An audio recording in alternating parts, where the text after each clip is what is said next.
Some journalists have been we somehow Ombo and the Isioma na Yamabo Kimikasa. Yenimomu Mamenu.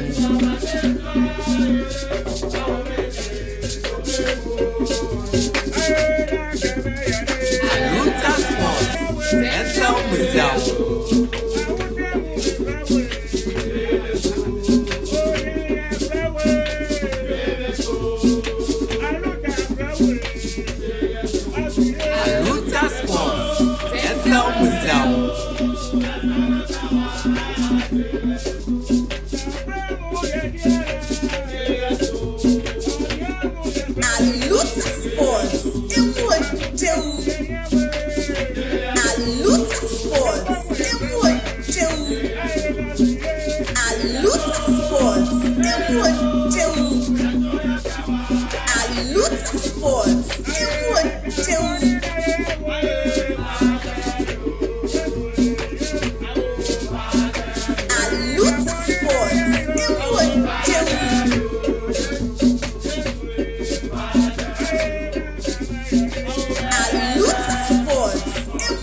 It's a lovely Wednesday morning. Ebusuya yamamunyina ache mamunyina kwapa edeba Aluta 92.1 FM eso ebra sanso se Aluta Global Sports dwumadie no yesanse kunye transna fa wokense wunsem a ebo twi kwaba bereman yesim kunya fedi munsem nya ebeto anim enanopai enso awofidi kese so ema renfi national so am say today is Wednesday November 26 in the year 2025. Indeed, this is the day that the Lord has made.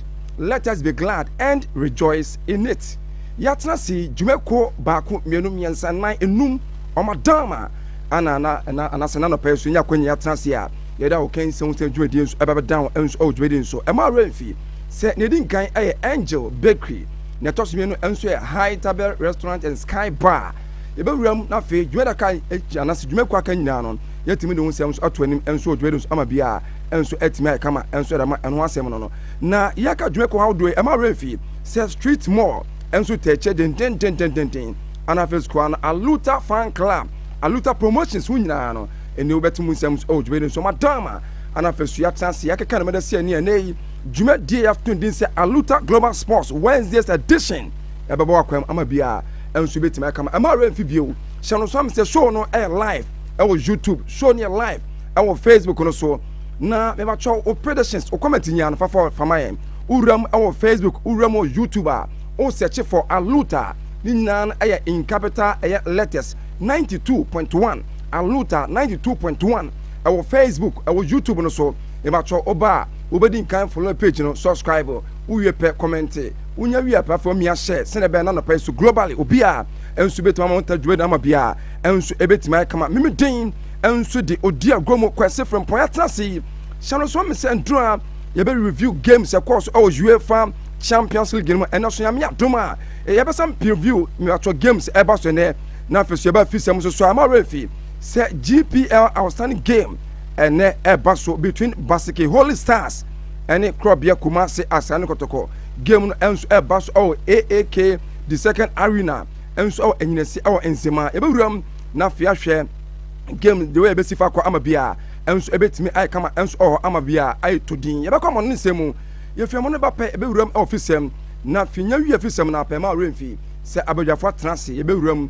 na fe betimi devil match deeper enso amane nsem afisem na fe dwumede nso etimi abawie ene dai enso ofidi kese so na abadwafo trase apakan GH atrase sanso ananei Felix aye apia Dr. Bills atrase na ya oxy atrase yanko abadwafo nchen yɛn ma kyɛn ma kwaba yɛn ma trans na fi yɛn fi dwedi na se ebenfo ma kyɛn ma kwaba ya joso odi bibia bɔkɔ de nyankopɔn adom bibia bɔkɔ me gire sɛ mbacho mo so ho yɛ nyame adom yes fantastic abakan ene ma te sɛn oh nyame adom bibia fine yes nti oxy chawa ade chi ne yeso na BBC man say oh ara wonte oba via na wonte na bi o minti ada trend on o trend papa na BBC ai yes my head say the numbers no kosoro o kosoro yes my head oh say na ye the one na woni demre minim re some na moka sa yo ene me enkomra nti ekoba ye mete for so ati nti me enkom na nemre san se bre ne ko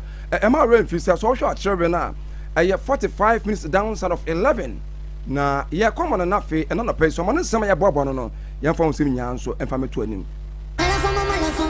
Se la pasan diciendo que soy mala, porque no le aguanto nada de nada.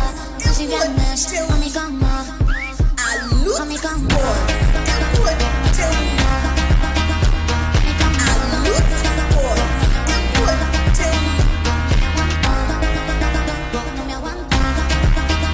All right, yeah, come on, and Yama, your telephone now, Quababio, now I'm on some eba, now only send drum, game across between Chelsea and the team Barca.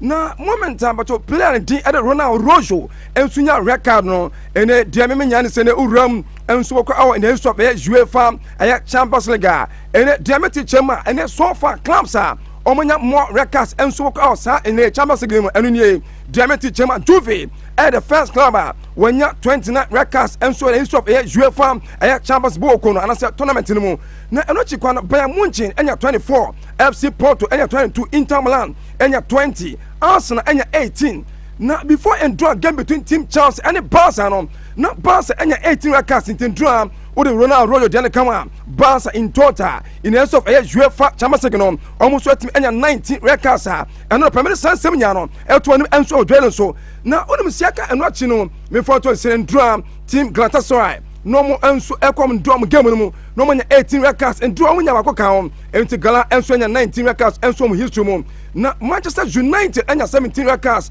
ana bato Real Madrid bokono enso nya 17 eno enso de to jana na pai Minnesota Senyan emam enso dwele so na man plan di ne bato Ronald Araujo na enu ko maka onim se okọ Barca eno mo history ma se na bia Barca esia kan enso UEFA Champions League mo na bia Barca player enso enya record enu nie onim se Joseph Pep Guardiola eno oni manager ema team Man City na as far as back 1998 onya 2 yellow cards ama result to red card eno at the first red card team Barca enya enso mo history mo eno chikwa no ori din batwa na Jean Piqué Bernabeu enso nya red card eno 2017 eno enso nya 2 yellow cards no team result to red card ama bia enso team course on sa dwede no mo na Ronald Rojo omafo kan ya last season onya straight for record eno 2024 no mo Eric Garcia enso benya straight for record and the year 2024 and last season now Pau Kubasi enso this season no enso timinya straight for record me sansem no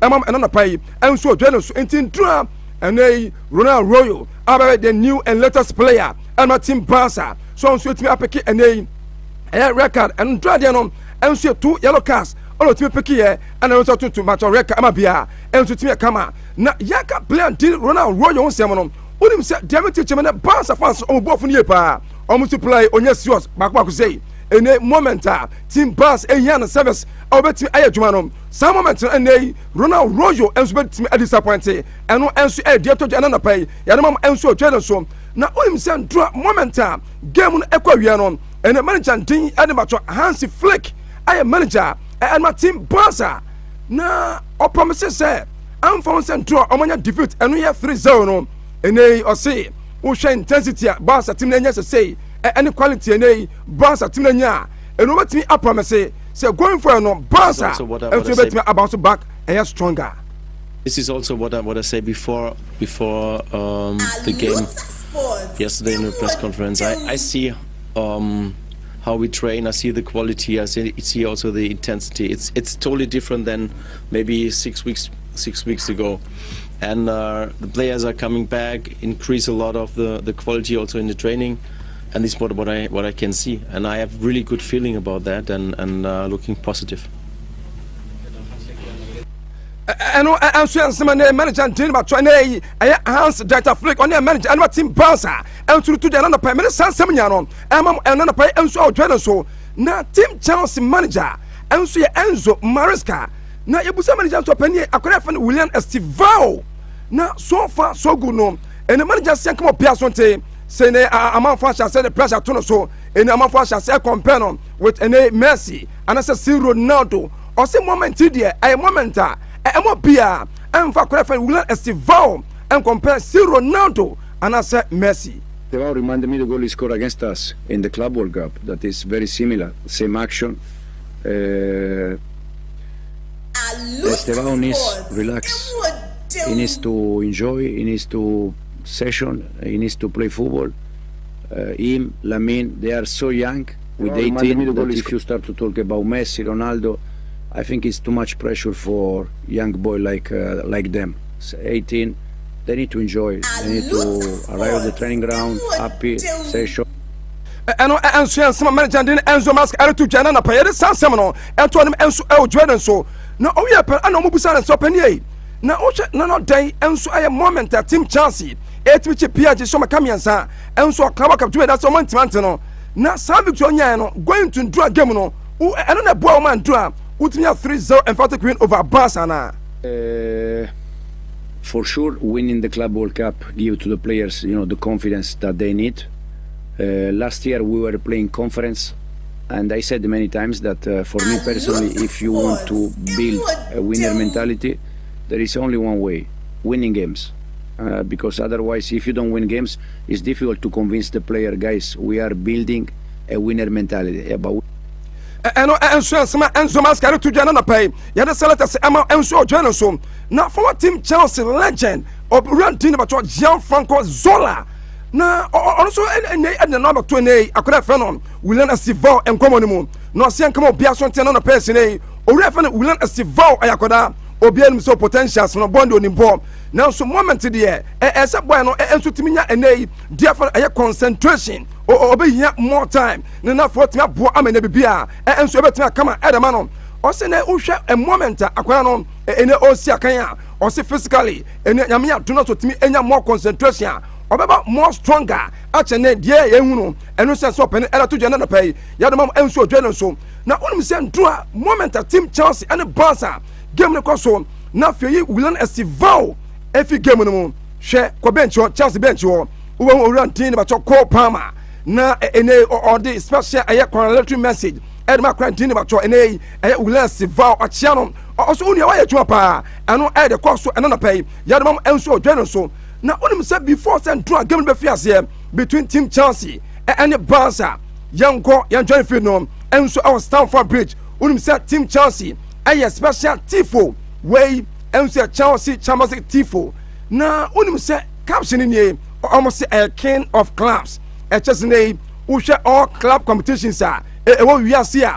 Chelsea, Argentina, and Udram, our Champions League, Omache, Udram, Conference League, Omubi, Udram, and so you have Europa League, and also Matmache, Club to Matmache, HSNA, Chelsea, and the only club in history, and every club competition, Pia, Yakos or Europe, and the Omatmache, Amaye, and no answer, dear to another pay, Yadam, and so Jenison. Now, some of my current team, Eddie will learn a civil. When we send to who shine a minute to against Barca and Drew William Estivao and your 48 touches and not 28 and as a 24 over 28 passes completed, 8 touches in opposition balls, 3 draws 1, 2 over 5 takeouts completed, 2 chances created, 2 short, 1 foul 1 goal.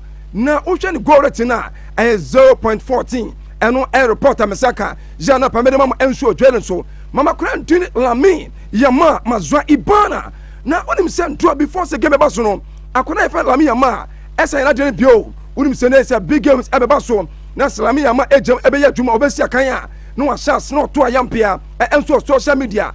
No, I'm off for Kaya, Nedin Kain, and so I am momenta, ɛno ɛyɛ ne UEFA Nations League final between Spain and Portugal uni akɔ twɔtwɔ nsɛm ɛwɔ social media no so game no ba so ɛkɔ wiɛ na ɛne Spain ɛlusu final no ɛno akyi kɔ ansoɔ no ma ɔmafoɔ kae a moment ɛne Barca ɛbɛhyia PSG na akɔyɛ fɛ Lamine Yamal kɔyɛ yi ɛsan kɔ twɔtwɔ nsɛm fa saa game no ɛndeɛ no na Barca ɛlusu saa game no ɔmafoɔ kae a next game ɛno yɛ Barca against Real Madrid El Clasico Lamine Yamal kɔda yi ɛsan kɔ twɔtwɔ nsɛm ɛnso social media no so before saa game aso game ni ɛndeɛ no na Barca ɛsan lusu saa game bio ɛndura before Chelsea Barca game no ori ɛfɛ Lamine Yamal ɛsan na deɛ no bio ɛno ɛyɛ moment a otimi kɔ social media so na fɔkɔ twɔtwɔ nsɛm ɛwɔ na ɔtwɔ nsɛm sim nya wie no ɛno nie wɔsan lusu saa game no ɛkyɛ sɛ abiri bi a Barca ewura top game na fe akɔrantin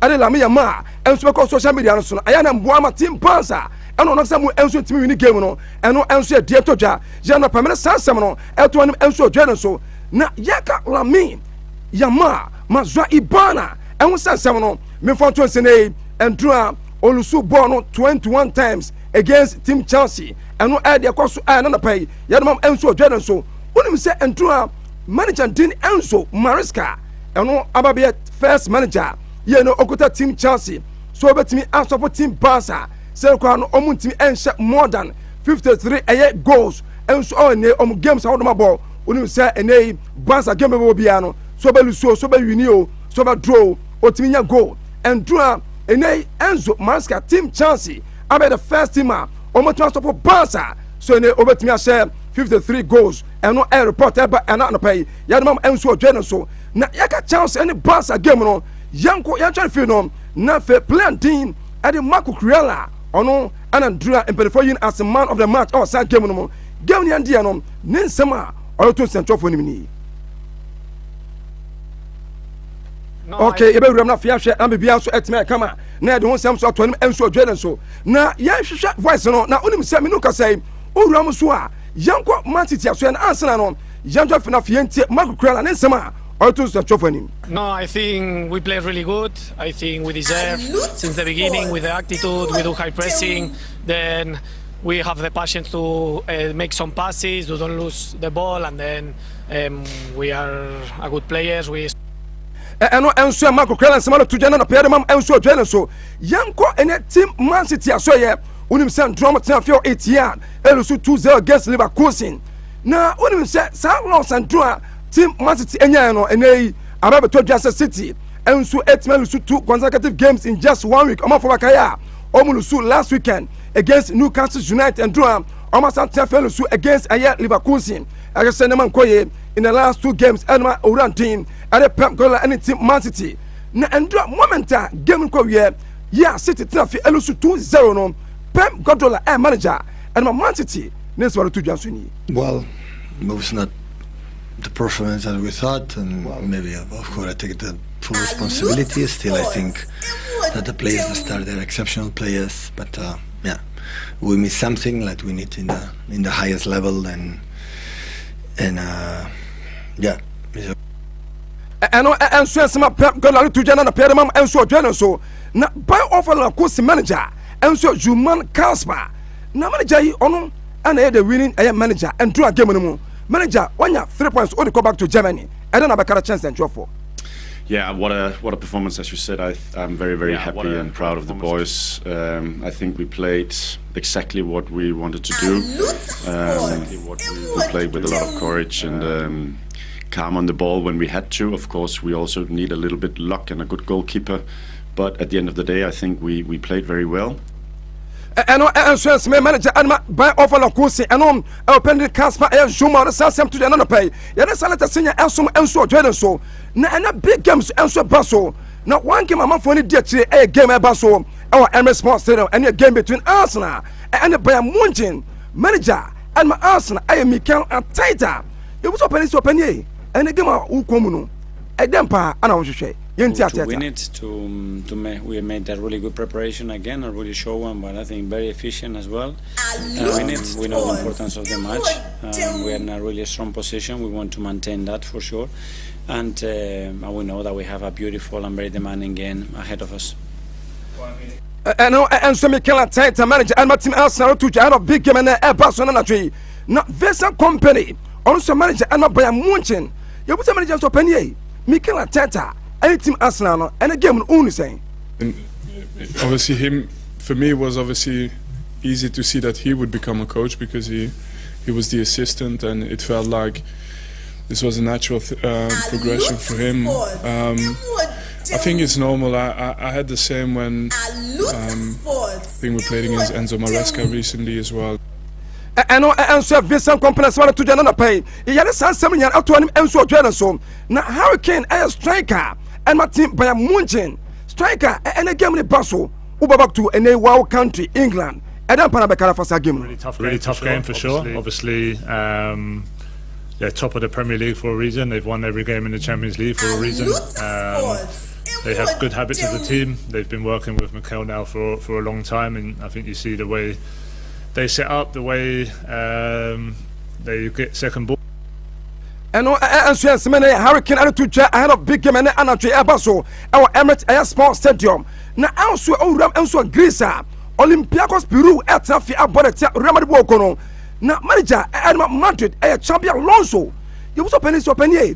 One last 3 games out of possible 9 points, when you 2. Muko game and energy, and then okay. Well, we need a good match after these last few games to get back to the feeling of victory. For that, we need to play well, be focused, and understand that it's an important match for qualification.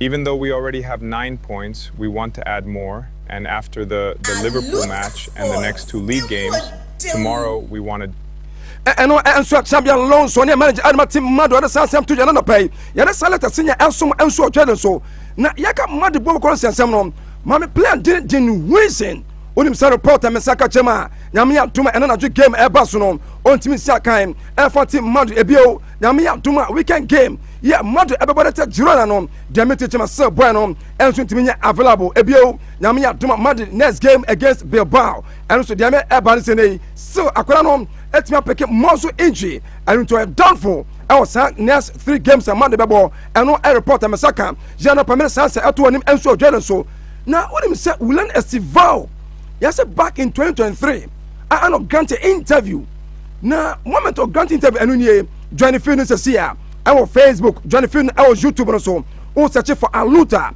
92.1 and so Facebook our YouTube no so na for bam what my follow page no one subscribe one like your comment who you pay one me share abua me bia so etima kama na Ulan Estival edin come back 2023 na o say come bia so say any biggest dream so no Ulan Estival we see akanama team aya bansa ebi o say debia bansa e see akan on Ulan Estival e hwa bansa games ena dia na akora ya wo kwadi nkomo 2 years ago say we dream club e bansa and drum Ulan Estival wa tete bansa left right center eno e reporter mesaka je ena pamede ma enso odwere so na yaka Ulan Estival ehun sasem no unim say former girlfriend Edma Lamiya ma eye Nikki Nicole ono enso ye agenta eye superstar singer enso oni jumadiem na reporter mesaka chema na entra akwana wi adwuma no ye otimi ya boss mo adwuma no dia ba chema Nikki Nicole wa chance eflo ene Ulan Estival eno eye reporter ba jamene sans eno pa ma enso odwede so mama se Ronaldo na fianko ene unim se reporter mesaka chema nyame ya doma si Ronaldo ene long time girlfriend Georgina Rodriguez Diameti Chema yes omo percent bia no omo baye omo wedding no ama Diameti Chema enyame adoma next year 2026 ana nei sa propose wedding enso betoma so na venua memehu ene Diameti Chema omo se omo kokoye omo wedding no enso kwa awe nei awo Madeira Island of Madeira na omo do Madeira Foncha Cathedral ohonom ana si Ronaldo yawo no enu ti be bia wo no ohonom ono person obekokoye ni sa ne wedding no amna ye no air reporter mesaka jana na pamede mam enso odweden so na yaka si Ronaldo sese bio me photo sine yase moment Portugal national team nya qualification eko World Cup 2026 no yase si Ronaldo watch na that screen so no na yase ono personally etimi agifte ene UEFA Nations League team Portugal RG no 2025 omo for kaya sa squad nyina no wamo bia one watch so bia nje fanko fie eno chikwa no Diameti Chema the late Diego Jota on Chelsea ono so no a member eno Portugal national team no ene sawachi si Ronaldo enso tima present bi enso na busua eno demenya na pai minimum enso dwene so na FIFA se fanto dwa sanyame aduma for the first time in their history in a World Cup on Airbaso 2026 US of A, Canada and Mexico. Now oman in Spain, oman in Argentina, France and England for the first time according to FIFA. Almost omo timi shia so metwe shia I just have semi-finals echo and a South four nations in Super Twitch amana ye and no idea to another pay yadam enso dwene so aprende ko me fancy ina afedwena Kenya ento so from am refi say we ay Aluta 92.1 and also go so atie dwede no ay global sports uram our YouTube uram our Facebook o search for Aluta 92.1 our Facebook Aluta 92.1 our YouTube no so now obedi can subscribe our YouTube na dem oba Facebook or follow page no like comment who you pen share na o comment nya emra endro o hwe games how the results e ba so unu ni sen ene games e ba so ene so unu ni sen na fian kwenu ma bia entuntua kama informal na man fonto nsene o hwe nyame adoma ene games e ba so na enu ni na fia kwenu na fia de fisina tos adama ene nyame adoma games e ba so ni FC Copenhagen trafi eboretia Karat Amati eno ay 545 Pafos trafi eboretia Monaco 545 ene nyumre ya na nyame adoma 8 p.m. Ghana time Arsenal ane Bayern Munich bebo na fe Atletico de Madrid trafi ewo Estadio Wanda Metropolitano na for matma boy de Inter eno say 8 p.m. enter Frankfurt eboretia Atlanta 8 p.m. Liverpool ane PSV Eindhoven 8 p.m. Olympiacos Peru trafi eboretia Real Madrid 8 p.m. PSG and Spurs 8 p.m. and a Sporting CP and a Klabuga game and so basu 8 p.m. Yadumu Samso 20 and so trade and so. Young for the same more thing and come from Angel Bakery or Madama Dana Yano Yadama Seminole and so down and so videos. My catch on say so by the pan one, your pan be like NSOD. No over the pan one and one Angel Bakery and I make for them out. My catch on say and nay acquire on for so many customers agents also on airfare or benefit the customer service. I have very good. And to the answer, oh, friend, baby, oh, piano, you better deliver bread, no, and sweat them, I'm a beer, and sweat me, come up so to be tongue. Now, young for so, and a beer, or your office, or your bank be, or your company, and over say, nay, or mutim so plan bread, maybe, and so come. Now, Mam for him say, Yaka and you make one smart choice, am I ready? Say your sugar bread, your brown bread, a bio, yes, our butter bread, your wheat bread, your cocoa bread, and a cake on Sabaka, and our share, Uba, our peg farm. I burn it down. I won't cry. Ya friends, see ya. I was 0594 114 719 0594 114 719 and I said 0264 227 414 0264 227 414 Angel Bakery. Now I see baked fresh, baked right every day. I'm a dama and I'm not pay your common for the latest account. If you're money similar down a tier for and I'm pay and so dreading so.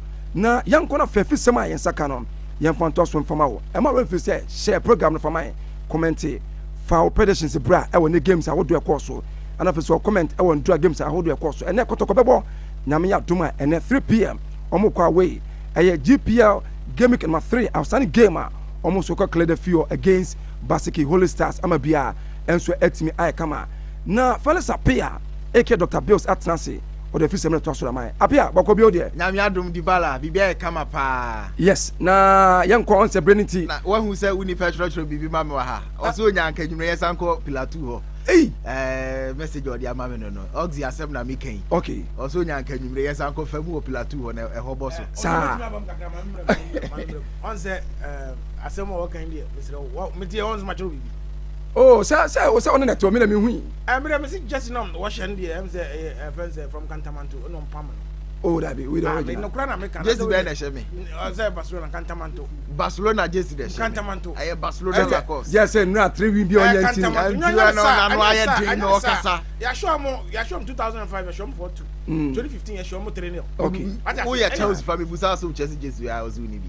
oh na by force say Chelsea just yes I bring to know my young camera na until them for ntwam na fi now the office na to so da my Oyo City vibes baby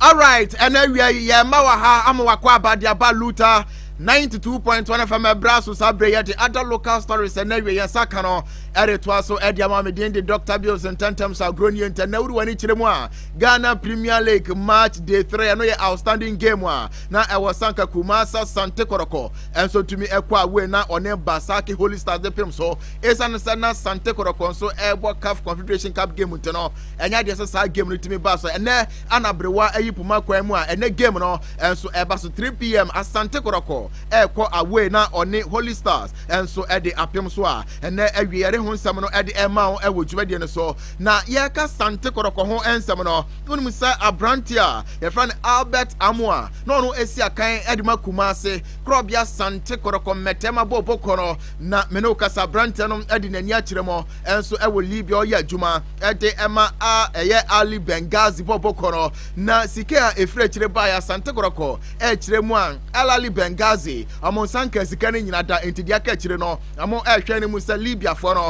and so Babaya part payment na Bibia and so to me Akoye Sakobasa say Libya for no and for Sikani and Fama.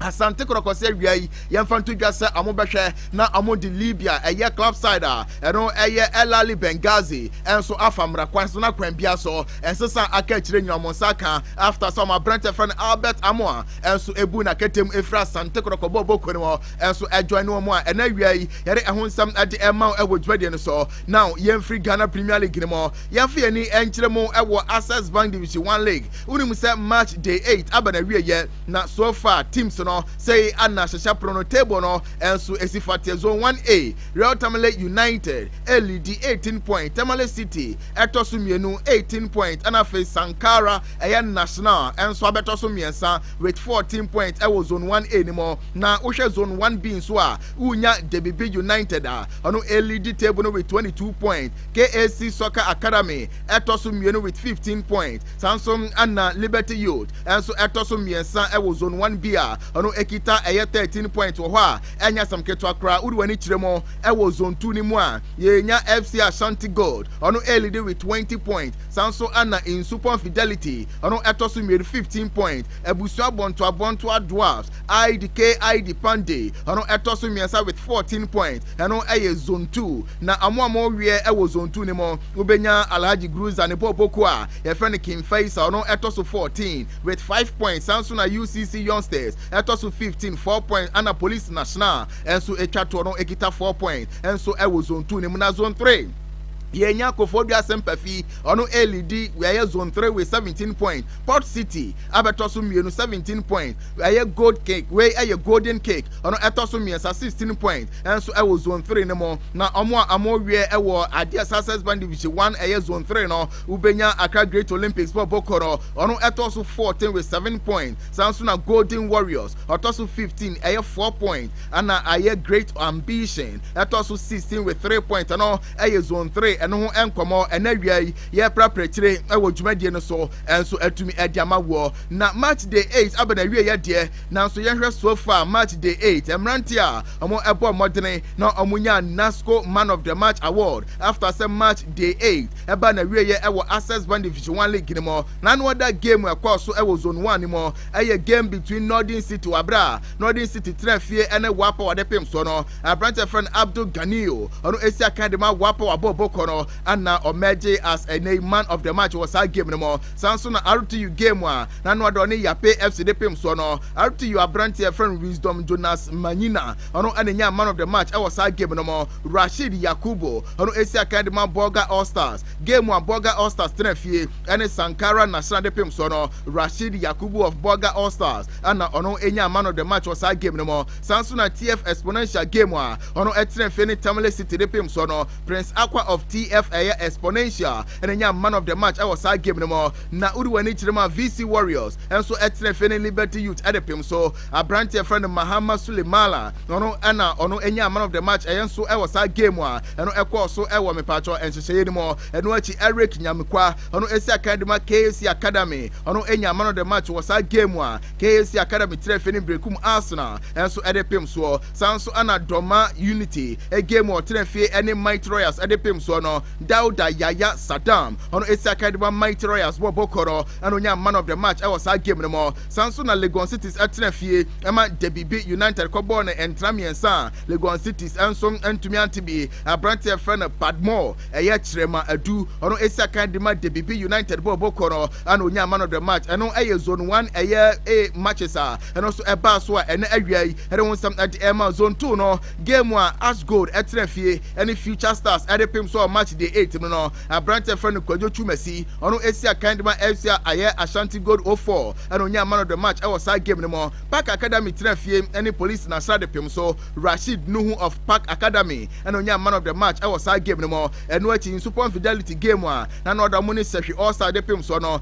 Derek Frimpong Manso ono esi akan e de Emma Seshi All Stars and onya man of the match was a game no more Nanam Abeka ono esi akan e de ma soccer intellectuals wabra omo enso any new edubiase de pim so no Nana Abeka and onya man of the match was a game no more Rose Park etre fie any Ebusuan Drafts at the pim so abrantia your friend Sam Nathaniel Apia ono esi akan e de ma Ebusuan Drafts Bokoro and ono enya man of the match award no so ewo ho Sky FC any Ebony FC de pim so Nana Amponsa of Sky FC and ono enya man of the match award was a game no more Sanso na Kimfesa game one on a second 11 wise at the pim so no Kimfesa brand friend Benjamin Bature ono enya man of the match was a game no more UCC youngsters enso etrefie any Elmina Sharks at the pim so ema renfisa brand friend Nicholas Aye Amepekwe ono enya man of the match was a game one and also etumi eto dwa ewo ho na ewo zone 3 ni mo no yenya great Aye Olympics enso trefie oni true democracy at the pim so Samuel Buachi ono esi akan e de Emma Olympics Oligbogbo ebo Bokoro and onya man of the match was a game no more Sanso na Hakla FC enso any Port City game no Emma Renvisa Brantia, your friend Kobla K Jr. Ono Esia kan Edma Port City Bokoro and ono enya man of the match was a game no more Sanso na Golden Key game one ono etrefeni FC Nanya de pim so no Nathan Awate ono Esia kan Edma me pacho Golden Key Bokoro and onya man of the match award ewo ho Golden Warriors and Sonia Lions at the pim so aye Abrantia friend Dixon Boateng ono Esia kan Edma Golden Warriors Bokoro and onya man of the match award ewo ho Okwa United Assassin by any na God edepim so abrante friend Mustafa Isa ono esia kan Edma Okwa United Bokoro ana onya basobodie no Sanso na Great Ambition game one oni kofobia sempefi de pim so no abrante friend Samuel Adontino Wusu ono esia kan de ma sempefi Bokoro ana onya man of the match award e was a game no more Home Stars etrefe ne wafa de pim so abrante friend Godwin Abusa ono enya man of the match ono esia kan e de Emma Home Stars Bobo Ekono Inter Allies ne atwam de visa game no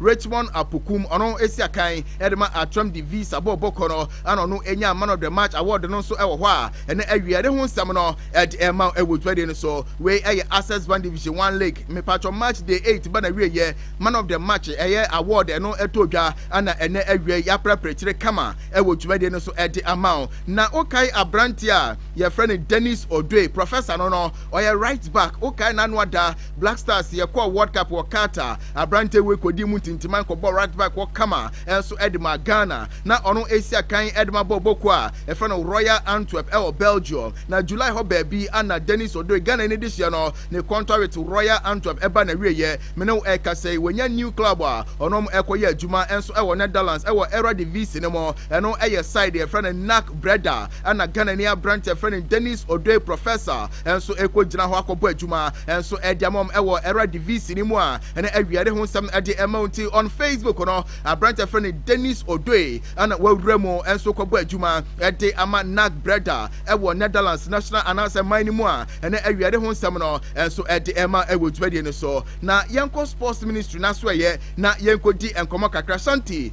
me pa cho bema me Abedi Pele the maestro uwi ana wasansom e de ene sports minister Honorable Kofi Di Adam picture na ka ho na empanifo mienu nyamenum no kranie wo hwe dress no a eye political suit enya sam ketwa na koma we kire nyina dane say the Ministry of Sports and Recreation Honorable Kofi Idi Adams eda no ensom enya dia tudwa ese amo ehwe ne mo se Ghana ha ye football ya gudie mu nsam ebe konkan na omo gidie pa se ene the legend Abedi Pele Ayu Jordan Ayu Dede Ayu papa omo gidie pa so peni no omo nya no nanka obeboa ya ebeboa na ne experience wo enso ewa agudie mu no enso tumi dia beboa na sports enso tumi akonkan ewo omankokro Ghana mo entimi no kasa sports ministry no appointing the legend the maestro Abedi Pele se ombewura mu ewo sports ministry no so na amonfa no ento board ono ebeboa na watufo enso aboa ma policies ahodo a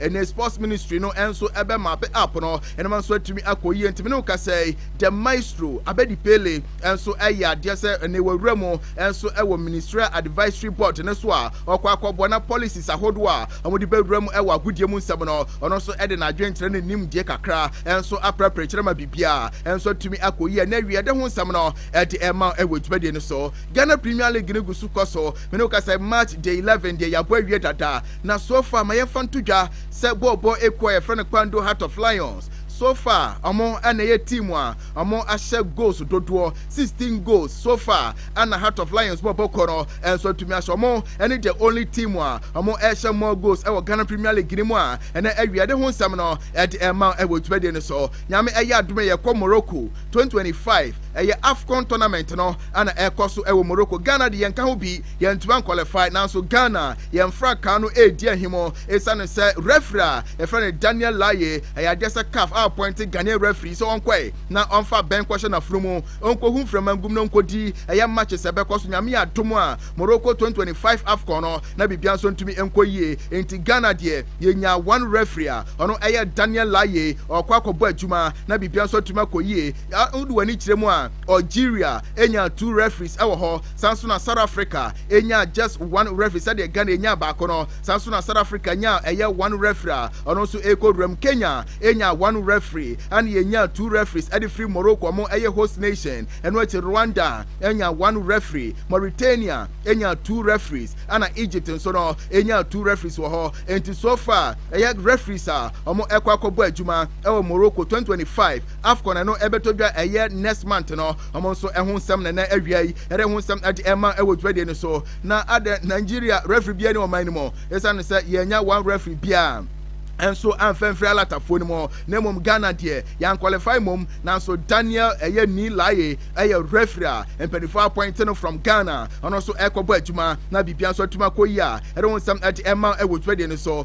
na yegu so eka AFCON 2025 and we betodwa ewo Morocco no na yemfa todwa se CAF enya the official statement aba as a country sama qualify nyina amo wo a free ne ya kopim December 11 said amode amo final squad and so ebeba na yehu ene countries no ene squad amode ebetudwa 23 players and was a country bia etumi present erekoma CAF na mi aduma December 11 na countries are qualifying na amonso edom squad no ediakọ na yehu countries eba ene squad amode ebesi akan enso e was ahihye ni mu a ene awiade ho nsam no edi ema ewodwumade no so nyame aduma ene Asante Kodoko ekwa away na one Basaki Holy Stars akopim so na Basaki Holy Stars ewo game bo ene me no ka say ye fan to just say omo head coach your friend Augustine Evans Adote wa resigning head of Asante Kodoko game ambebo ne no Evans Adote no head coach edema Basaki Holy Stars no wa resigning madiate no enso kire say Basaki Holy Stars for kire mu a ade so pani your friend Rashid Musa ono ana be take over as interim and a manager obeto to nyoma against Asante Kodoko ene game a and also ebeko so no mu na nam so ama opani a your friend Rashid Musa enso eden koma to just say oh yeah ade say Basaki Holy Stars support ma o renho esane se dia aka kire no ana doso dia mo na di amane kwado munja amane nko na dia aka wa kire no ana mbebo ho ban nto mo hwe nim se nyame adoma na game a Basaki etrafie na one Asante Kodoko dia pem so no kwam bia so anya hwe kra win bi dia beko e dia ma Basaki Holy Stars. Yeah, we approach it like we have been approaching the last 3 matches that we played, because we played well against Ibiani Gold Stars, Vision and Karela United, even though we didn't have all the 9 points that we were looking for. But we still have to approach it like the last 3 matches how we are.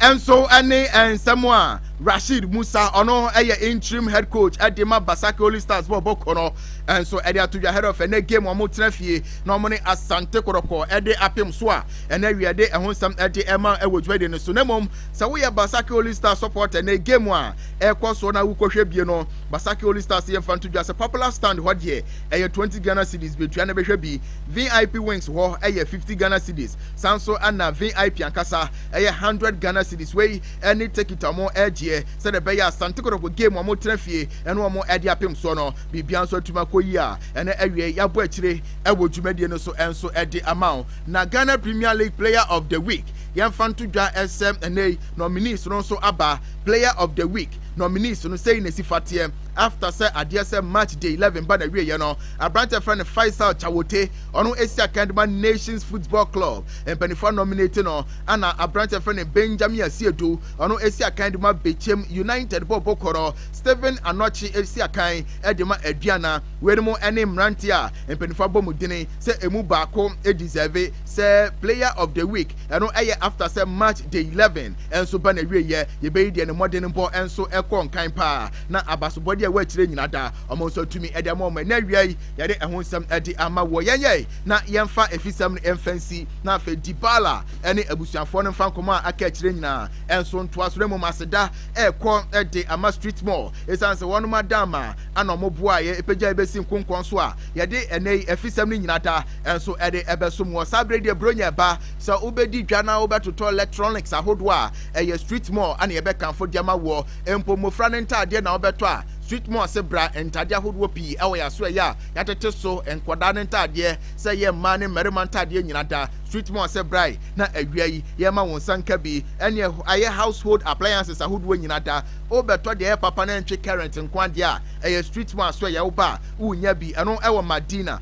fire service station ewo Redco ana street mall ye butuo fra 055 070 0545 055 070 0545 na only street mall embedin shiamu Romax Specialist Hospital say emposo apampam na pa oxia oba ye beboa na fe ye dua na kama de amount ya de bia tete wo ene oba ye betu ni nyina dase kama pa e di amount say the be from Mr. Shining Mind enti ya de bi tete wa ye Romax Specialist Hospital oba ye betu ni nyina dase e di amount ye wa gbogba Antis Junction ye ho ana Specialist Hospital no ye Romax ye butu ya de nyina da oba na ye yi e de fro so oba no maduro bia na ndra no okono nom niema bi ama niema bi so ya bwafa oboso a eye Walmark Pharmacy udru ho a oxy ubenya aduro ni bi kama na wano nom kama na atete niema so na bibia nso atumi aye kama nti nro nko na abeto a eye Walmark Pharmacy uba ubenya bi ato all kinds of drugs ubenya bi ato eye syrup ne tablet na wano nom se de be ya enra niema no ebetete so ede amount ubehu Walmark Pharmacy akiri kwan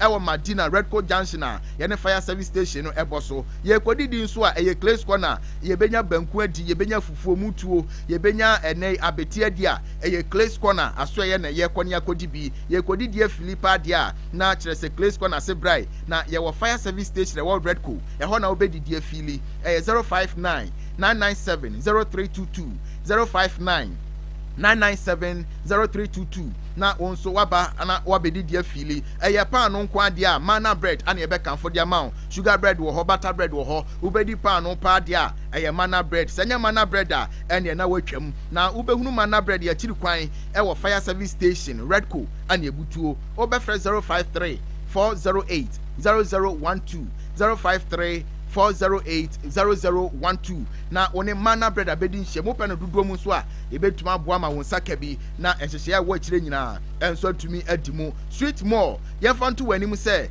ye street fair no nyame ya adomu a 29th ya baso ewo eye street mall yanimu he ya enti de atia ne se ene obebo ene wonso ujumadi a wudie no obepeja nkuku ne nkaka na odi aba street mall no Madina ha na wonso wabepe baabi ebema space no abezbeti ade a woyo ebia na wo pamade ebia na wo nuanuane ebia na wo eye ensanunwuma ode wonsa nwini kente ebia na wo pamontade ahodo African way nyina oba street fair ye ma stand na wonso wabe showcase wo talent ne wa doma chade a twede ampodiama wo e wo street fair na bibia nso aye kama uni street ball endings awoswe for 059 598 2914 059 598 2914 na street fair nyame ya aduma 29th November ya ana ebaso na wonso wabe showcase we the exhibition pa na wonso waba na wabenya adetofo wenya kakra de ahye wataso na bibia so etma kama nyumakwa adama ana woso yemu na wode yen ekọ na yede efisam no ede ebeso enawia ewo Aluta 92.1 FM so sabre de fancy ebranu nti na odi agro mu Qwesi Dybala ento aso nya busuafo no fankoma ka kire nyina empeso All right, Abusia, for your live on Aluta 92.1 FM. So, and also go so to Juedeno, Aluta Global Sports. You rum to Nafi, a discussion segment at Tosso, the Mama Reficent draw games out of Eba. So, and no air match the 5L UEFA Champions League games in the na Ayas and Rata Felusu 2-0 against Benfica, Galatasaray 0, Royal Junior St. Gulos 1, Boro Glimt 2, Juve 3, Chelsea 3, Barca 0. Dortmund 4, Villarreal 0, Man City 0, Bayer Leverkusen 2, Marseille 2, Newcastle United 1, Napoli 2, Karabakh FK, Ensu 0, Slava Praha 0, Atletico Club de Bilbao 0. We endure games are a course. Apakan GH at Nasi. Yeah, me man the next 10 minutes. Now feel on there for much deeper. I want to do a game of course any games ever soon. Answer now. Uko Facebook, some of your messages about Facebook and Jonas Lumba or say I'm watching you guys inside my shop at Ashoman. I'm Lumba Kwamo. So thank you very much, my brother. Francis Peterson Ampoma also doctor. I never knew you are able to go to work today. Oh, sorry for the loss. Go back to the drawing board. Greetings to Apakan GH Qwesi Dybala. Thank you very much. And also the other banner.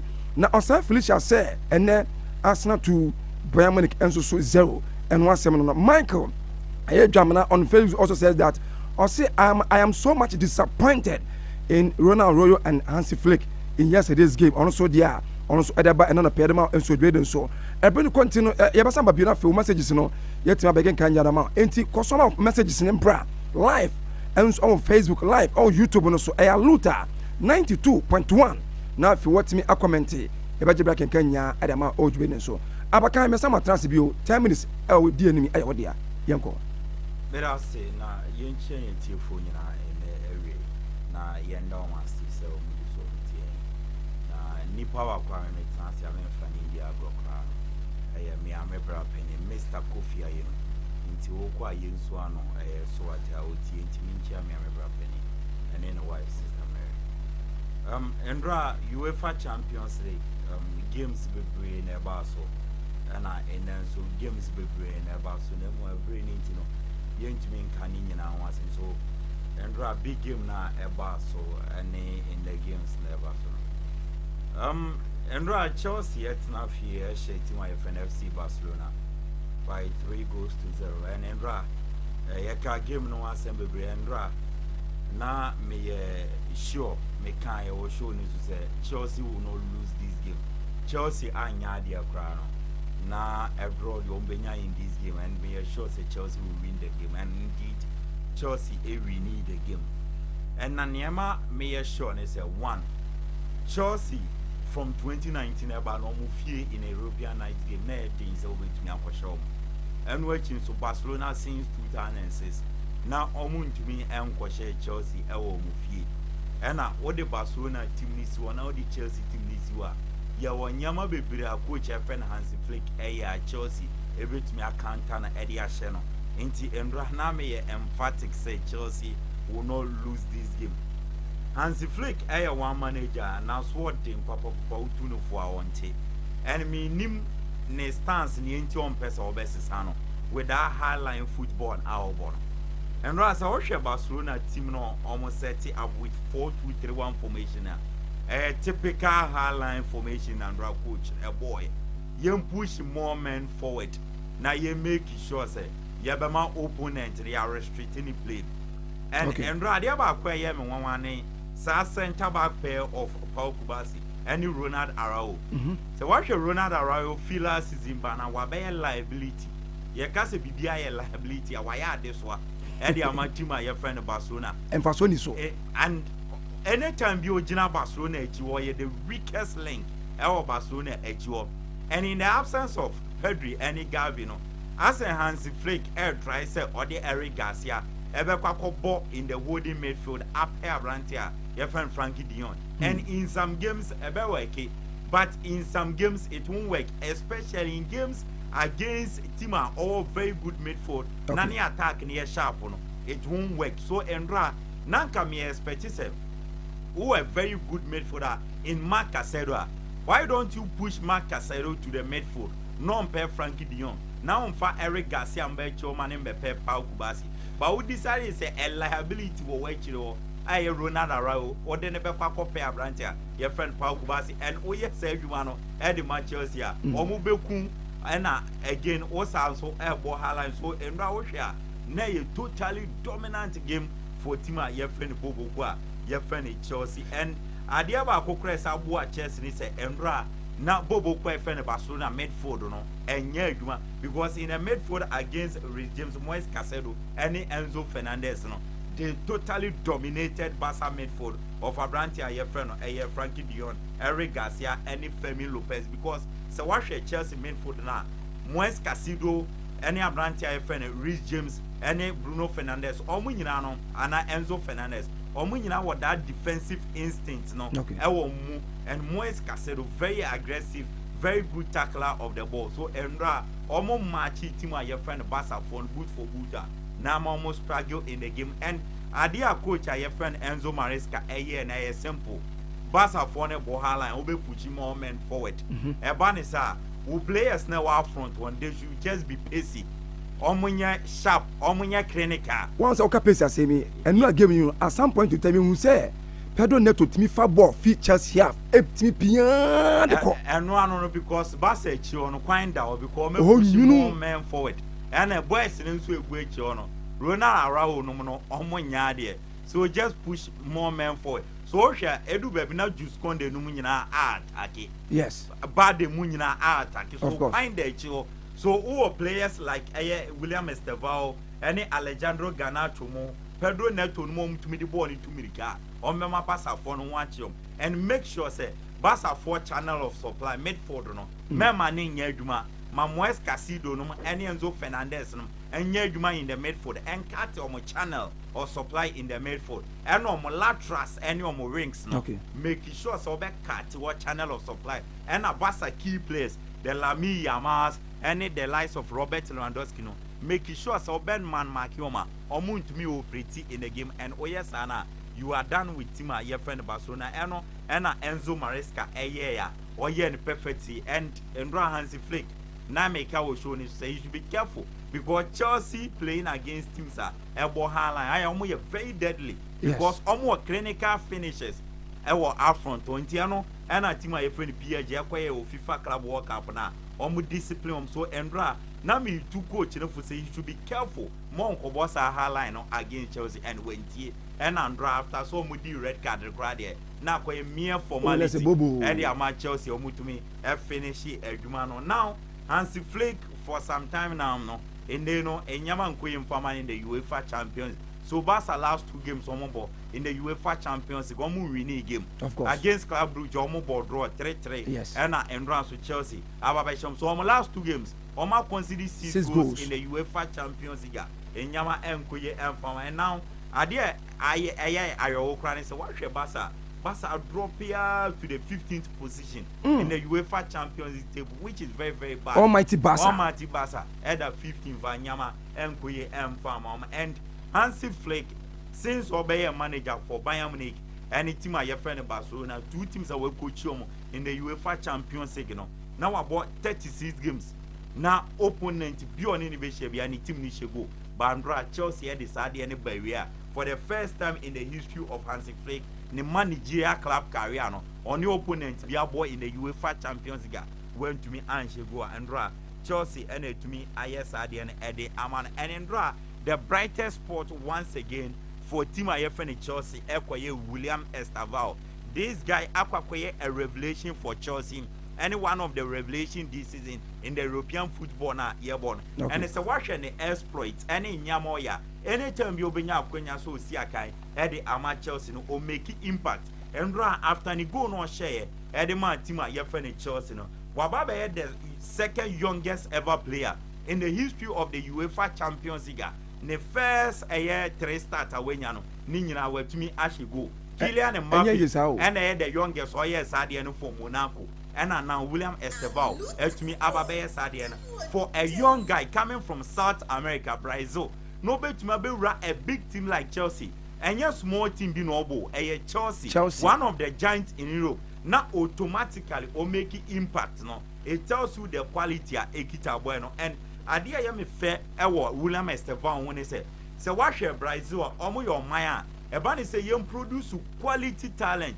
export in from Europe omo ya ma ye hu a so omo greatest export omo produce am Europe obetuma kape Pele kra na ya Brazilian government ni project say omo money my Europe into ontena Brazil memo but aside Pele all the greats are omo producing in omo by Europe from the Ronaldo de Lima, Ronaldinho, Rivaldo just say you can name them. Yes, the likes of Roberto Carlos, Marcelo, omo nyina by Europe. Obiara so be excel. Recently crash Neymar. Yes. Share Vinicius Junior. Share Rodrigo Goes no many are. But as I was steady for some time now, no. Anytime a Brazil be produce exceptional talent, be or be selling so well, Brazil memo because this guy they were the next gem for Brazil. No, omo by Europe bebre na no enyama emfa. Into carry na Jesus. Yes. Ni oba Real Madrid na. Okwa ne nam Dortmund na fa ene okọ. So okay, Abranti friend Kennedy oba Chelsea. Ono so be ne nam wa enyama emfa ena okọ ye Anthony. Oba ya so started very well. Ebe pie mo man union the day osa call Robertis no. Second one on nyama nsheda emphasa. Yehu Hendrik Felipe. Yes, of Madrid. Very well our Brazil. Oba Real Madrid ne nyama ensheda financier Victor Roquibi. Sell wa Brazil Benin and Barcelona nyama so for some time now no. Say my friend Brazil produce exceptional talent bia. Omo by Europe adodo na ntumi ensel. But for the first time you know waiting Abranti friend William Esteval anyhow wait me adapt it very well and then a ball now obono. I believe say for the first time in some years now no Brazil will produce a gem at the Aba Europa. Send a name a buy now obe make impact. Vinicius Junior struggle but in they o make impact. Rodrigo no struggle but o making impact no. Me believe we Abranti friend William Esteval with how I was starting no obe to me making impact and me I am there. Because OSLA or Brazil with Palmeiras. In the Brazilian national team, look at the exploit. Anytime Obenya Kwenye Biabo Biano OSLA and at Chelsea so OSLA and Monsieur William Esteval Dia. I think say Chelsea and you knew a hazard. Oh, of course. Chelsea and you knew a hazard. After some struggle now.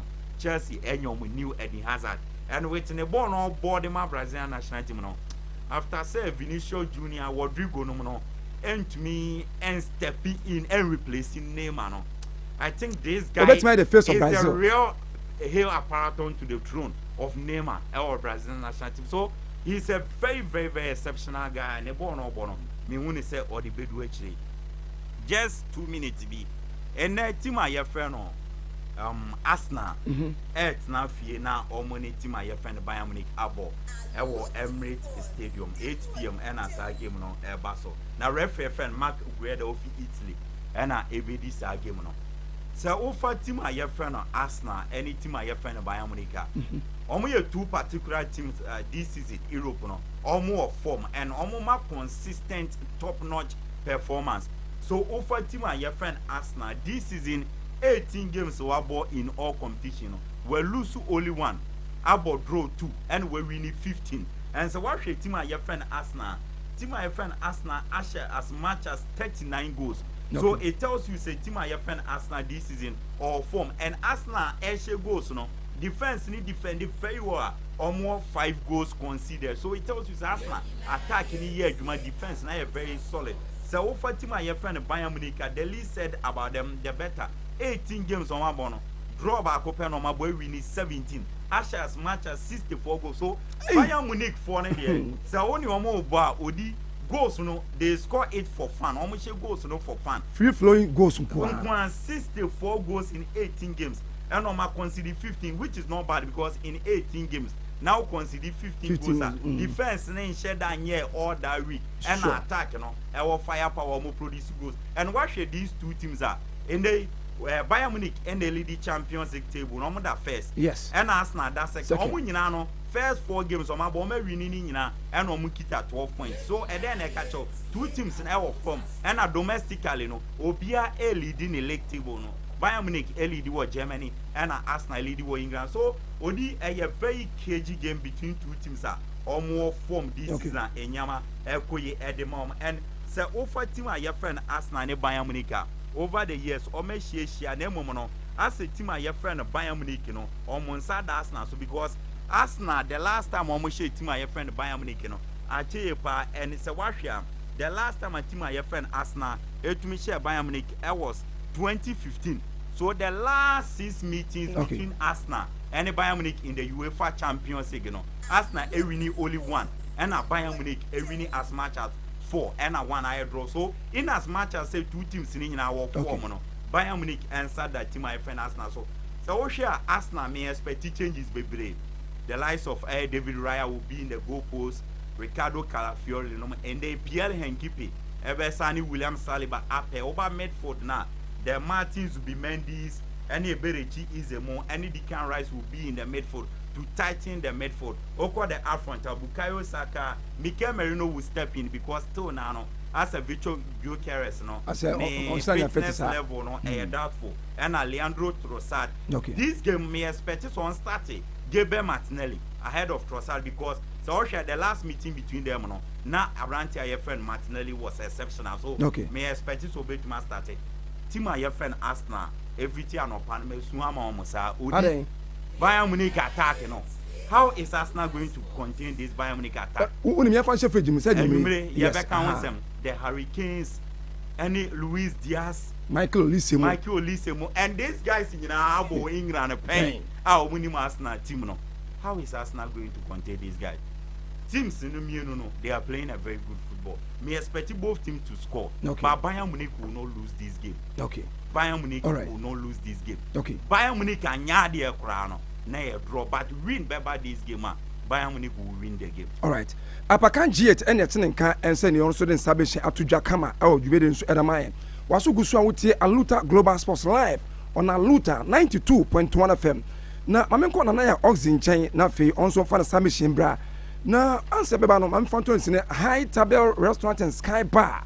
Say ne Bronya Nebe. Fita Maria Queen o kan hadia. Na opebe papa etimi atnas ajojon etimi dijuan papa anom sa papa.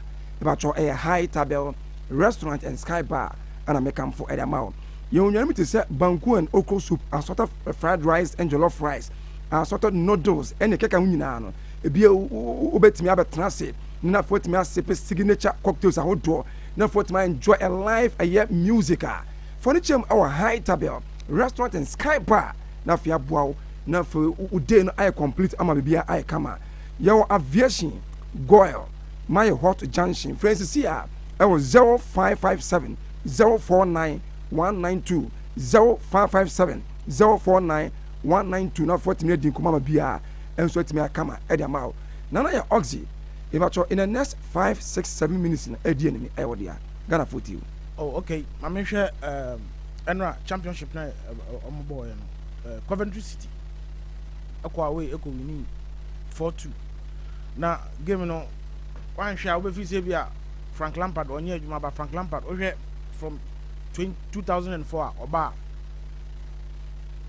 2004 Oba Championship no why no maybe I say Bebrena any in the championship nechi Frank Lampard take over from 2000 November 2004 2024 okay and number 17th by the league our Moko relegation kra otimi ebe winning 9 matches out of 10 matches on board 10 matches so we need 9 games out of 10 no incredible performance incredible I'm go playoff but friends the problem in T but this season Osha the kind Osha Black Stars player back a friend of Asante yes okay top scorers no wash 10 goals Brandon Thomas Asante wash 10 goals Emma Coventry City inti enra Michelle Boni be there but now me bought Frank Lampard so why are there it wasn't easy say Osha league table is now I'm the first I'm 40 points Stoke the second I'm almost what 30 points.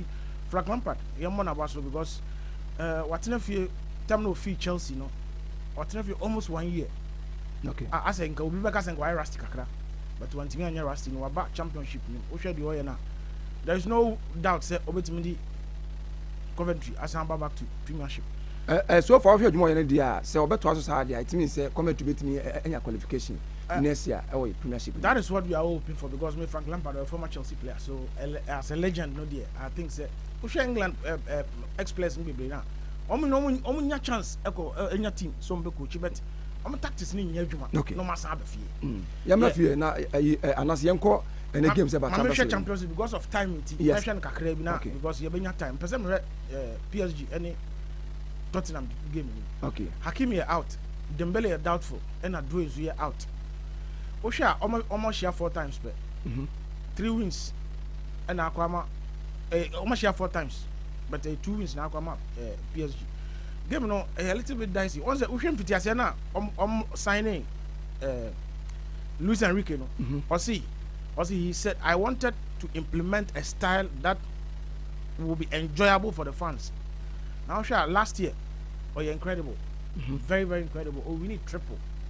Oh, we need French League. And also we need the French Cup. No, somebody we need Champions League. Into your I'm born Abasokra said the best coach in the world. So after said 2 teams this year or UEFA Super Cup and after some share you. After some share. Yes, I give me crowd and especially I'm the game the chair Paris. Oh, share game so game is already. Yes, I'm the chair. Oh, well, I'm funny sir because starting I'm the almost share and you don't be as I say yeah, can't team more England and also more London. I say Jawon party and one Chelsea. Okay. What you say? Arsenal win na no to be dey omo KK but say there. Arsenal omo ya there. And the game no me person make am because and your chance I ever sign direct more into the game. But Mami Sanko a friend say Inter Milan any Atletico Madrid game no. A bit dicey. But me dey make sure 2 players from each other. Martinez, almost striker no, from Inter Milan. Lautaro Martinez. And Marcos Thuram. So Thuram the boy no. Yes. Nyina o share Thuram about 4 goals in the Serie A and watch 4 goals. Champions League is watch 4. And Oba Martinez so watch 4 goals in the Serie A, was 4 goals in the Champions League. Inti ase omo ya there but baby omo dan there position done there or form kakra but me tape Atletico Madrid so be winning because of Atletico Madrid almost had that almost kakra almost had that Inter Milan so kakra okay. Inter Milan just say no because of Christian Kivu or a new coach and on ko no share coach big team the other yes e omo under 17s ni under 14s no coach ansana omo onya akonya call Palmer or Palmer so or ya de kakra no do avoid relegation okay nti Mogi as you know Ombra Inter Milan president man ka say Ombra because of say Zagi FU Simone Zagi FU nti man akonya so on some because or a former player yes or Marino Omoji is at trouble now Omoji 2010 no nti he's a former player at the same time so a coach nti obaye okay so Ombra boy but o ni way na enshada ko yesa enshada enye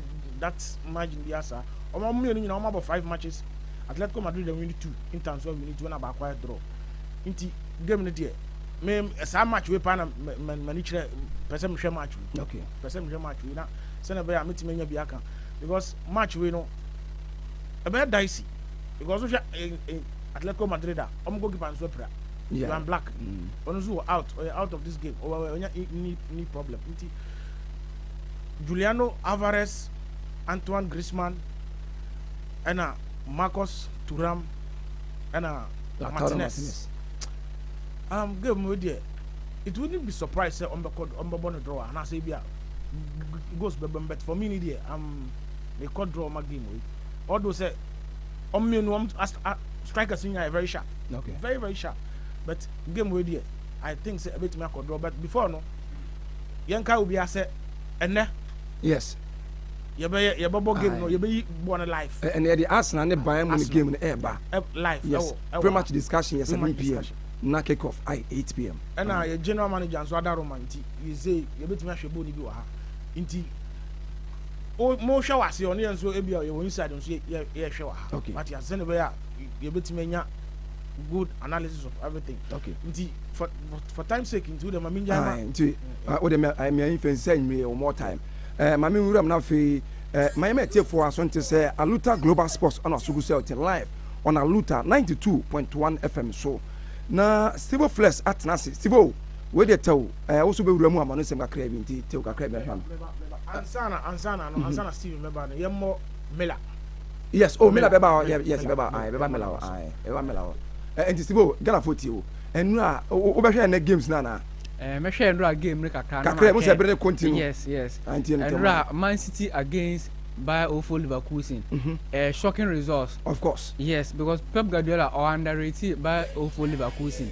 By benching Josko Vardio, Erling Haaland, Bernardo Silva, or benching most of their key Jeremy players. Doku, not bench. Yes. And then round so in the 100th game for Man City in the Champions League. Yes. No, we winning 62 and we lose 19. You know, I draw 19. So it was a shambolic results for Man City. My main role Bayern Munich ne Arsenal game no. A game back why move the pa is between best attack and the best defense. Which I care Bayern Munich they are free scoring side. And Arsenal so yeah team the whole top 5 Europe teams you know. Very very good in defending. To check out this season Arsenal Oma conceded 5 goals per in all competition. So it tells you clearly how solid they are in their defense. And Bayern Munich so check out Hurricane this season was 24 goals. I just said this season we was so new year pa going back to his home soil no me gidi so call so be prove so be to me I be one team me gidi say na Hurricane say Bayern Munich be to me nya goals e be gina no team me tepe Hurricane to score today but me gidi say enebe Bayern Munich almost first defeat sir yes and for say Hurricane be say nya o be say yes me gidi say enebe Bayern Munich almost first defeat our Emirates Stadium. Real Madrid against Olympiacos a game back could be a very dicey game. But prior to this game, Real Madrid players Bibena injury, Master Antonio injury, Antonio Rudiger injury, Danny Cavaya injury. Yeah, most of the players injury out. Yes, and I'll check a crowd prior to this game. I said there are some out. Yes, there are some controversies between the players and Xabi Alonso. Penalty. Prior to this game, no feeling and great going to Greece and team. So Real Madrid be winning game require a slim margin win. Atletico Madrid versus Inter Milan a game back on so move the pa defensive minded team. But prior to this game Atletico Madrid last 5 matches winning Inter Milan so last 5 matches lose back now winning 4. This particular game at Wanda Metropolitano Stadium I fancy Atletico Madrid to win this particular game. Okay, me da sebre Steve Flores na busuya tene ka se ono so de ne kakra so asoso edamai abakan ene kotoko e clear on final sunny game e wo GPM na e game week number 3 ene ana Ghana Football Association ayen hye se omo nkonkobo entia Basket Holy Stars e wo eye nzema enyinasi game ni baso who is saying kakra win the game because Basket team no kwa nyama nkoye ma straight sir Kotoko will beat them na Sani me de adie bia ma me se fato so ma okay inti ehode odi I will not waste time and I want say Kotoko will beat them okay Kotoko will beat Basket Holy Stars na abel pele o shine portfolio na yes we Sani say sports ministry I say sports minister on Kofi Adams na be kan advisory board no Ministry of Sports and Recreation yes or say Honorable Kofi Adams inaugurate ministerial advisory board to drive sports development in Ghana. Na sports minister Honorable Kofi Adams. I say Nancy Obaye no neni aje inauguration of board on pa na minim ni awehu inti ase want to know inaugurate board one say I think the last week eno inaugurate board eba be hwe 2026 FIFA World Cup eba be kono eno inaugurate ya nka hwe ene ye ti ene ye nkoda nsori a o say ye sports na ye o Ghana no we inaugurate board eba be hwe sports no so I drive development or sports tie wanga football or say sports na se wo hwe empenefo a Odiomo inaugurative board na Honorable Kofi Adams minister and chairman on Odano Mrs. Wilhelmina Samoa chief director of Ministry of Sports work in the Umenya Ambassador Alexander Grat Intrakwa head of delivery Ministry of Foreign Affairs Mr. Stephen Kwaku Usu technical advisor Ministry of Education Miss Amele Nunu Ametefio director legal Ministry of Finance Mr. Krens Chonam Akpolu, CEO, Seku Technologies, Association of Ghana Industry, COP Lydia Yardonko, Director General CID Private Sector, Mr. Abedi Ayu, the former Black Stars captain, Mr. Mike Assume, Ministry of Sports and Recreation. Odi, Honorable Idi Kofi Adam say or integrative board, ama na share sports development ewo Ghana. So o share empenifo a odi omo forming board na. Ghana hana yewo no. Aso ben ne ba ne sports a omo hwe so. Say ministry no. We ministry if you are. And they aso ben na. Say your NSA so. NSA no. National Sports Authority. National Sports Authority no madwuma ne say e ba ne sports development. Omko in charge. In charge. Now form a board. Emo ma hwe sports development went to me and Yobia amfan v NSA wo. Amfan ma board ne so. So what are you telling me is that you are forming board to drive sports development in Ghana. Na asweye na Ghana ban EDC was omonhwe sports development so no. One phobia amfan fi wo. So what is the sports minister trying to tell us? Na e no obia enye capable so bet me aka board no anase ewo no adwuma no omo ye no omo nsem fata so mbeka board no. Someone like CEO of National Sports Authority, Mr. Yawampofo Ankra hwe ni nim de in sports why year in century adwuma do BBC level abefa beach soccer year to the highest level near there na in the oye NSA board director and director general now who form a board say in the omo sports development e Ghana went me am fanan is it fair? David say see idea say ye kasa ye be prejudgmental in a sense say assistance now ye nim say bia or consult no need nkomo say bi obetimi anya kwanya because but even senya enya Mr. Yawampofo Ankra kra NS wo say on penifo bebre wo say you ye friend Veronica omo nyina wo na say ye form a board say be hwe sports development odi ye nya obi amfan fi NSA ama na ntumi mbewura board ne so is it normal like that? I want to mean question sports minister as to what caused this decision. So oba or for me board I would be board ni be answer no account here there and here ye di but odi yan hwe nyama bi because media forming a board to steer affairs of sports development in Ghana. Na say NSA for no more share sports development so Ghana one for man account there odi media etwetwema so kakra we need some clarification there. Ocean penny for board is a Ministry of Finance, a beefy 111. Yes, here form a board about driver sports development near you beefy Ministry of Sports. What does a driving sports development has to do with Obia or Ministry of Finance in the area? Okay, what do you say? I'm your first fancy free. Yamia if you're Chaco, be more than a fit to come. Now, as you overban for you enough here, as I said, Bruno Crasson. Na over Facebook message in biaba we SFN Ofori Vincent or say I'm Ofori Vincent watching you guys from Canada Toronto or say Asana na ono message or they buy I don't know na Francis Peterson who message my Canada into me fancy yes Oxy na o hwa senator na also person na me person me kan about referees Ghana referee nya ba kope for as here na musini wo CAF no I say Ghana referees no more me so the American no more me so okay no mutimi nyo no me e na de apakan ka no on say etore bia kroma ayati etore bia no ma bitimi koso a Ghana ya football na me ba on say bring to there am ya fa share football na ya enya finance assemble ya football why should you go and take someone from the finance ministry so what they ba abaye football does it make sense o de me fancy enya me adoma yebeto aso abusua aha ana brebe ma ho kwan na fe Wednesdays edition of Aluta Global Sports no ye de osomunya enso ebesi oti apakan aye GH nka oti nana ya oxin nka oti Steve Flex eso enka ina se mu odin konfirm ya boafo nyina ye tie for one of the message by both YouTube and Facebook da mu nyina se won so tie via radio so da mase na team of producers led by Sani Ibrahim Mohammed Michael Dankwa omu nyina so etechire ya fa na se mu odin bio enkonfoma aye lyrical Shantai Henry omu nyina enso techi eboa ma dwede nso ebeso mimi den enso di odi agromo Qwesi Frempo beta fa me Qwesi Dybala nyame ya dom enen nadwe ya the live commentary ebrew enu game between Arsenal and Bayern Munich 6 p.m.